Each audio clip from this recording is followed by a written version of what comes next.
지금 문제가 된 게 뭐냐면 원래 엔화는 준기축통화고 뭐 부채도 문제가 없고 안정적이 되는데 왜 문제가 됐냐? Let's go. 안녕하세요 여러분, 전자공시생 블로그를 운영하고 있는 범성공자입니다. 지금 달러엔 환율이 150엔을 돌파했죠. 뭐 이례적으로 굉장히 높은 수준이 올라왔는데, 그런데도 다른 나라와 달리 일본은 지금 금리를 올리지 못하고 있어요. 일본은 왜 금리를 올리지 못하는 것일까? 올리지 않는 것일까? 올리지 못하는 것일까? 그걸 한번 살펴보려고 제가 이번 영상을 제작하게 됐습니다. 지금 보시면 달러엔 환율이 150엔을 돌파했습니다. 150엔을 돌파한 것은 2000년대 들어서 처음입니다. 굉장히 이례적인 일이죠. 그런데 왜 우리가 이렇게 엔화 환율에 주목하는 걸까요? 엔화는 달러 인덱스를 구성하는 주요 구성 지표이기도 하고, 엔화는 아시아 지역의 국가들의 환율을 굉장히 좌우합니다. 엔화가 약세가 되면 원화와 동남아시아 국가들의 환율도 덩달아 약세가 되죠. 그래서 최근에 보면 엔화 약세로 인한 외환 위기 얘기까지 나오고 있는 거죠. 그게 바로 이제 엔화가 그만큼 준기축 통화로서 중요한 역할을 하고 있기 때문입니다. 일본은 지금 GDP 대비 부채 비율이 전 세계 2위입니다. OECD 국가 중에서는 1위예요. 지금 1위 국가는 베네수엘라고, 베네수엘라 다음으로 지금 높은 부채 비율을 보이고 있습니다. 지금 일본이 259%죠. 그리고 OECD 평균이 95%, 우리나라 같은 경우는 59%입니다. 그러니까 일본이 상대적으로 굉장히 높은 부채 비율을 보유하고 있다는 걸 확인할 수 있어요. 우리나라는 상대적으로 좀 부진한 것은 가계부채죠. 가계부채가 지금 전 세계 4위 수준입니다. 이게 지금 우리나라 경제의 발목을 잡고 있는 상황이고요. 참고로 또 유럽을 보시면 일본 다음으로 높은 국가들은 주로 유럽입니다. 그리스, 이탈리아, 포르투갈, 영국, 스페인, 프랑스 전부 다 이제 유럽 국가들이죠. 그 중에서도 보면 피그스 국가들이라고, 포르투갈 P, 이탈리아 I, 그리스 G, 스페인 S, 이 피그스 국가들이 여전히 이제 부채 비율이 140% 이상으로 경제에 굉장히 큰 부담을 갖고 있음을 보여주고 있습니다. 방금 보신 것처럼 엔화 일본 같은 경우는 부채가 굉장히 많습니다. 부채가 많으면 보통은 그 나라의 통화는 약세가 되기 마련이죠. 그런데 왜 엔화를 우리가 안전자산이라고 부르는 걸까요? 잘 보시죠. 이게 지금 일본의 CPI 데이터입니다. 일본의 CPI는 2000년대 들어서 오히려 디플레이션을 보이기도 했었고, 인플레이션을 보이더라도 그 수치가 지금 5%를 넘지 않았어요. 최근에도 3%입니다. 미국도 9%가 넘었었고, 영국도 10% 이렇게 가고 있는데, 일본은 어마어마하죠. 이렇게 글로벌 인플레이션 상황에서도 3%입니다. 그럼 인플레이션이 심하면 어떻게 되느냐? 그걸 이제 터키가 잘 보여주고 있죠. 터키가 지금 인플레이션율이 뭐 80%, 100% 이렇게 달하고 있는데, 리라화가 달러화 대비해서 이제 코로나 전 대비해서 보면 4분의 1 토막이 났습니다. 그만큼 인플레이션이 되면 화폐의 가치가 떨어진다고 볼 수 있는 거죠. 자, 방금 봤던 것처럼 일본은 장기적인 디플레이션도 겪었습니다. 그러면 디플레이션이라는 건 뭐냐? 소비가 부진하니까 자국의 경기가 부진한 거잖아요. 그러면 투자를 해도 성과가 없으니까 이 돈이 어디로 갈까요? 해외로 가겠죠. 그래서 해외 투자가 확대가 됩니다. 장기적으로 디플레이션을 경험했기 때문에. 일본의 디플레이션이 얼마나 심했냐? 2019년 기준입니다. 2019년 기준으로 일본의 대졸 초임이 3만 달러입니다. 지금 환율로 해도 5천만 원이 안 돼요. 근데 우리나라의 대졸 초임은 4.7만 달러, 4만 7천 달러. 뭐 우리나라 돈으로 따지면 한 6천만 원, 7천만 원 정도 되는 거죠. 일본보다 대졸 초임이 높다고요. 그것도 50%, 60% 정도가 높다고요. 그게 우리나라 인플레이션이 나타났던 대표적인 징후라는 거죠. 그리고 이게 뉴스에 나왔습니다. 과자값이 올랐다고 대대적으로, 해외 과자 가격이 올랐다고 대대적으로 뉴스에 나왔어요. 보시면 일본의 국민과자 우마이봉, 이 도라에몽 그려져 있는 이 유명한 과자 있죠. 이게 43년 만에, 무려 43년 만에 가격이 올랐답니다. 근데 일본 난리 났습니다. 근데 우리나라 어때요? 우리나라 과자는 30년 동안 10배, 20배 올랐어요. 그런데도 잘 버티고 있죠. 그런데 일본은 지금 이것 때문에 난리 났습니다. 그 일본의 해외 투자를 상징하는 게 누구냐? 와타나베 부인입니다. 와타나베 부인. 우리나라로 따지면 김여사예요. 와타나베가 일본에서 가장 많은 성이거든요. 그래서 이 와타나베 부인은 일본의 해외 투자를 상징하는 것이다라고 이해하시면 됩니다. 근데 좀 웃긴 건 실제로 이제 일본 해외 투자의 90%는 남자라고 해요. 그냥 상징적으로 와타나베 부인이라고 하는 거죠. 우리나라 뭐 김여사, 복부인 이런 것처럼 말이죠. 어쨌거나 일본의 대외 순자산, 이게 뭐냐? 일본이 해외에 투자한 금액을 얘기하는 거예요. 해외에 투자한 대외 순자산이 411조 엔입니다. 우리나라 돈으로 따지면 4,100조 원이에요. 어마어마하죠. 우리나라 GDP의 뭐 2배가 넘습니다. 이게 어느 정도냐? 31년 동안 세계 1위입니다.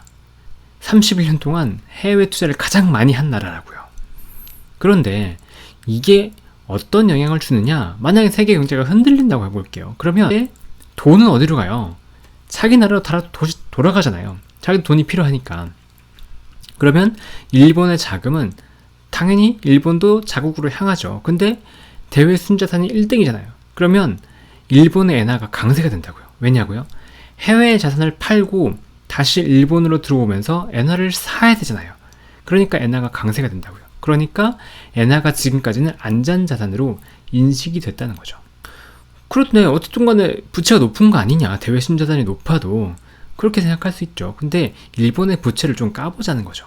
일본의 부채를 당장 까보면 일본의 국채은행이 48%, 올해 기준으로 지금 50%를 넘었다고 해요. 이거는 2020년 기준이고, 보험연기금이 24%, 예금 취급기관, 뭐 은행 같은 곳이죠. 13%, 연금이 4%, 그 다음에 해외가 7%, 가계 1%. 이거 보세요. 누가 들고 있어요? 일본 내부에서 들고 있잖아요. 해외는 7%밖에 안 된다고요. 그러면 디폴트가 없다는 얘기죠. 해외 투자자들이 나 돈 줘 하는데 못 갚아야 디폴트잖아요. 근데 그게 7%밖에 안 된다니까요. 이거 못 돌려주겠어요? 이거 돌려주죠. 그러니까 이 디폴트가 없이 문제가 없다고 얘기하는 거예요. 근데 재밌는 게 뭐냐면 이렇게 살짝 돌아볼게요. 이게 2011년인데 그때만 하더라도 일본 은행이 65%였어요. 근데 지금은 중앙은행이 많죠. 중앙은행이 그때만 해도 9.1%였어요. 중앙은행의 투자 비중이 지금 5배가 넘게 올랐다는 겁니다. 이게 뭐냐? 양적 완화를 하면서 국채를 대규모로 매입했다는 거죠. 대규모로 매입했다는 거. 근데 우리가 인플레이션에 대해서 한번 생각해 볼게요. 인플레이션이라는 건 현금이 쓰레기가 됩니다. 그러니까 다들 자산 사러 가잖아요. 그런데 이 말을 다시 얘기하면 부채의 실질적인 규모가 줄어든다는 게 됩니다. 이해가 잘 안 되죠? 다시 한번 얘기할게요. 10년 전에 여러분이 1억을 빌렸어요. 그런데 지금 이자를 하나도 안 갚고 1억을 그냥 다시 갚는다 그러면 여러분 땡 잡은 거죠. 옛날에 1억과 지금의 1억은 다르잖아요. 그렇죠? 인플레이션으로 여러분의 소득은 늘었을 거예요. 자산의 규모도 늘었을 거고요. 그런데 옛날에 1억을 빌렸는데 다시 1억을 갚는다 그러면 땡큐죠. 그러니까 일본이 지금 제로금리잖아요. 이자를 내지 않는 상황에서 인플레이션만 나타낸다면 부채의 가치가 줄어든다고요. 이미 일본은 대규모로 대출을 받은 사람이니까. 이해되시죠? 지금 문제가 된 게 뭐냐면 원래 엔화는 준기축통화고 뭐 부채도 문제가 없고 안정적이 되는데 왜 문제가 됐냐? 전 세계적으로 그동안 2008년부터 지금까지 저금리 기조였잖아요. 그러니까 다 저금리 기조일 때는 일본의 통화가 강했다는 거예요. 그런데 지금 보세요. 미국이 금리를 올리잖아요. 지금 3% 넘었죠. 연말 기준으로 4%, 뭐 5%까지 얘기가 나오고 있잖아요. 이렇게 되는데 일본은 금리를 안 올려요. 인플레이션 안 나오니까 금리 안 올린다고요. 그러면 어떤 일이 발생하냐?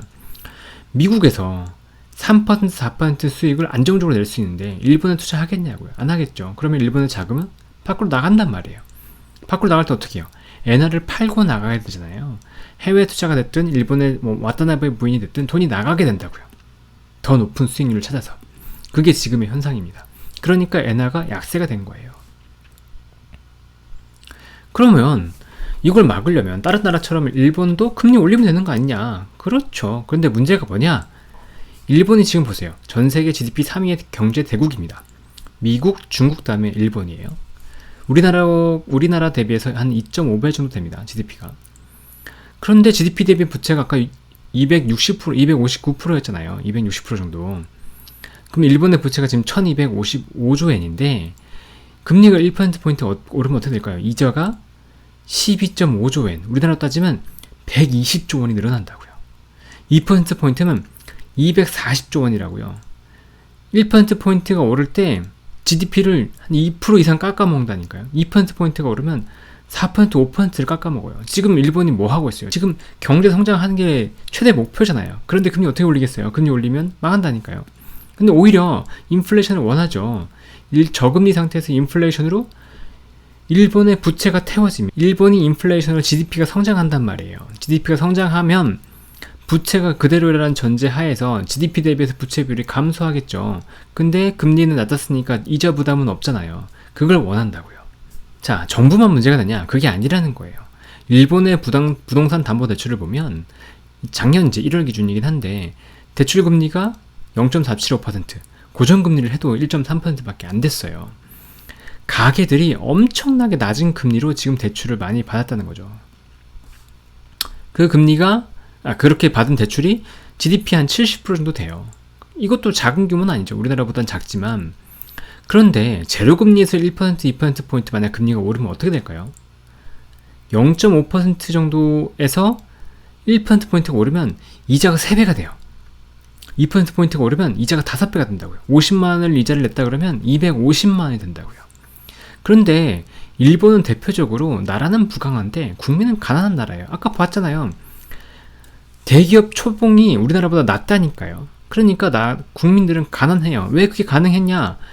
소득이 낮아도 금리가 낮고 물가가 낮으니까 가능했다고요. 그런데 금리가 높아지고 물가가 높아지면 어떻게 돼요? 이 저소득 기반의 일본 국민들이 버틸 수 있냐고요. 못 버틴다고요. 그러면 문제가 심각해지죠. 그런데 이런 부채 문제에도 불구하고 일본이 만약에 이 환율이 걱정이 돼가지고 황복을 하고 금리를 올리면 어떻게 될까요? 채권 투매가 나오겠죠. 지금 미국에서 보이는 것처럼 채권을 던지기 시작할 거예요. 그러면 금리가 더 오르겠죠. 그러면 일본의 구조적인 문제가 더 커질 수 있다는 거죠. 그러니까 이러지도 저러지도 못하는 상황이 일본이다 라고 이해하시면 됩니다. 자, 오늘 준비한 내용은 여기까지인데 이해가 되셨는지 모르겠습니다. 첫 번째 질문이 뭐였죠? 일본은 왜 금리를 못 올릴까? 답이 되셨나요? 일본이 인플레이션을 일부러 원해서 금리를 안 올리고 있는 게 첫 번째였죠. 그리고 두 번째는 금리를 올렸을 때의 경제 충격을 감당할 수가 없어요. 그러니까 일본은 남은 건 하나밖에 없어요. 일본이 갖고 있는 달러, 엔화를 사는 것밖에 없어요. 그래서 환율을 방어해야 됩니다. 그래서 일본이 언제 어느 때 어느 규모로 이제 엔화를 방어를 할 것이냐, 이게 앞으로 굉장히 중요한 관건이 될 것으로 보고 있습니다. 자, 저희 블로그와 그다음에 유튜브 구독과 좋아요, 알람 설정까지 부탁드리고요. 다음에 또 좋은 내용으로 찾아뵙겠습니다.